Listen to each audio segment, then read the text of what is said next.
नमस्कार दोस्तों। उत्तर प्रदेश शिक्षा सेवा चयन आयोग द्वारा 16 अप्रैल 2025 को असिस्टेंट प्रोफेसर का एग्ज़ाम आयोजित करवाया गया था।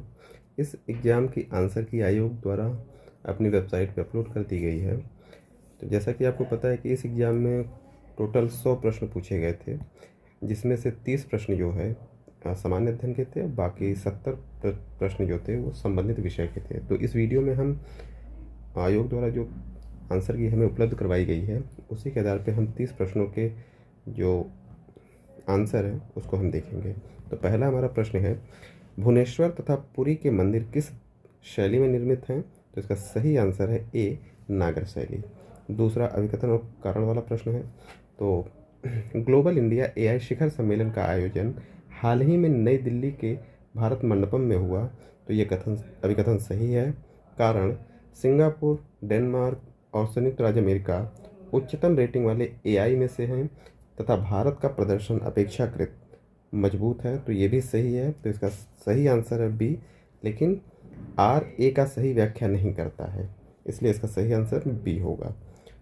तीसरा प्रश्न है, 2024 में एफडीए द्वारा अनुमोदित कौन सी नई दवा अल्जाइमर रोग की प्रगति को धीमा करने के लिए मस्तिष्क में एमिलॉइड प्लेक को लक्षित करती है? तो इसका सही आंसर है बी, किसुनला।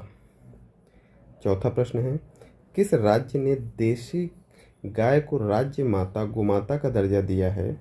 तो इसका सही आंसर है सी, महाराष्ट्र। पांचवा प्रश्न, एशियन बिलियर्ड्स चैंपियनशिप 2024 कहाँ आयोजित की गई? तो इसका सही आंसर है ए, रियाद। छठा प्रश्न है, निम्नलिखित में से कौन सबसे युवा विश्व शतरंज विजेता है? तो इसका सही आंसर है डी, गुकेश डोमाराजू। सातवां प्रश्न है, निम्नलिखित में से कौन शोध में प्राथमिक डेटा संग्रह की विधि नहीं है? तो इसका सही आंसर है सी, साहित्य समीक्षा।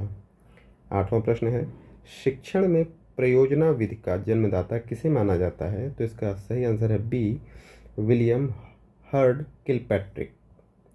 नौवां प्रश्न है, प्राथमिक आंकड़ों के एकत्रीकरण की विधि है? तो इसका सही आंसर है बी, केस अध्ययन विधि, डाक प्रश्नावली विधि, अनुसूची। 10वां प्रश्न है, निम्नलिखित में से कौन सा शिक्षण में प्रारूपात्मक मूल्यांकन की विशेषता नहीं है? तो इसका सही आंसर है बी, पाठ्यक्रम के अंत में ग्रेड प्रदान करने के लिए आयोजित किया जाता है। 11वां प्रश्न है, निम्नलिखित में से कौन सी शोध की विधि नहीं है? तो इसका सही आंसर है ए, दार्शनिक। 12वां प्रश्न है, निम्नलिखित में से कौन सा अशाब्दिक संप्रेषण का प्रकार नहीं है? तो इसका सही आंसर है बी, लिखित संप्रेषण। 13वां प्रश्न है, निम्नलिखित में से किस संस्था ने 2005 में ई ज्ञान कोश की शुरुआत की? तो इसका सही आंसर है बी, इंदिरा गांधी राष्ट्रीय मुक्त विश्वविद्यालय, जिसे इग्नू भी शॉर्ट फॉर्म में कहते हैं। 14वां प्रश्न है, सार्वजनिक वाईफाई का उपयोग करते समय सुरक्षा बढ़ाने के लिए अनुशंसित अभ्यास क्या है? तो इसका सही आंसर है बी, अपने कनेक्शन को एन्क्रिप्ट करने के लिए वीपीएन का प्रयोग करें। 15वां प्रश्न है, नेटवर्किंग में वीपीएन का क्या अर्थ है? तो इसका सही आंसर है ए, वर्चुअल प्राइवेट नेटवर्क।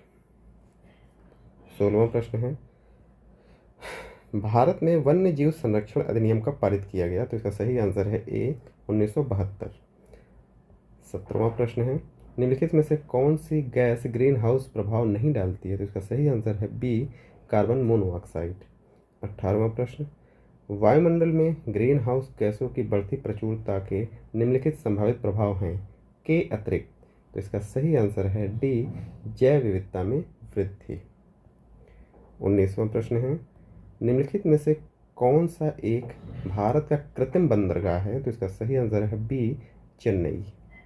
20वां प्रश्न है, भारत के किस राज्य में सबसे अधिक बॉक्साइट का उत्पादन होता है? तो इसका सही आंसर है सी, ओडिशा।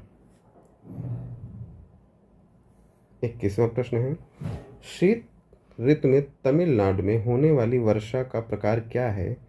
तो सही आंसर है डी, चक्रवातीय।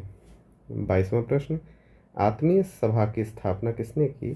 सही आंसर है बी, राजा राम मोहन राय जी ने। 23वां प्रश्न, निम्नलिखित में से किसने 1938 में सुभाष चंद्र बोस के त्यागपत्र के पश्चात भारतीय राष्ट्रीय कांग्रेस का अध्यक्ष चुना गया? तो इसका सही आंसर है डी, डॉक्टर राजेंद्र प्रसाद को।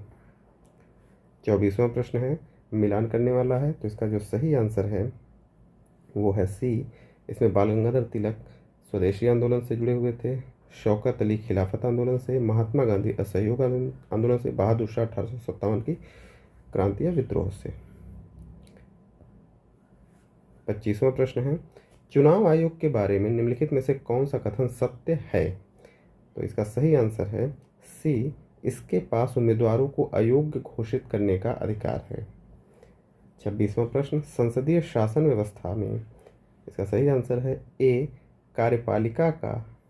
कार्यपालिका विधायिका के प्रति उत्तरदायी होती है। 27वां प्रश्न है, संसद के किस सदन के सदस्यों से प्राक्कलन समिति गठित की जाती है? तो इसका सही आंसर है ए, केवल लोकसभा से, जिसकी सदस्य संख्या 30 है।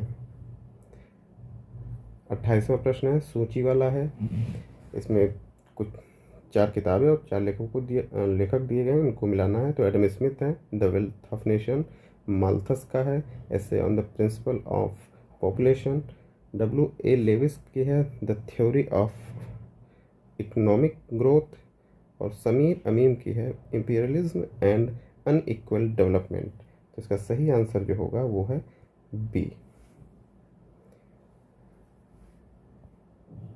29वां प्रश्न है, केंद्रीय बजट 2025-26 में किस राज्य में मखाना बोर्ड को गठित करने का प्रस्ताव दिया गया है? तो इसका सही आंसर है बी, लगभग 90% मखाना जो है बिहार से ही प्राप्त होता है। 30वां प्रश्न है, केंद्रीय बजट 2025-26 में कमाई का सबसे बड़ा स्रोत कहाँ से आने का अनुमान है? तो इसका सही आंसर है सी, आयकर या इनकम टैक्स। धन्यवाद।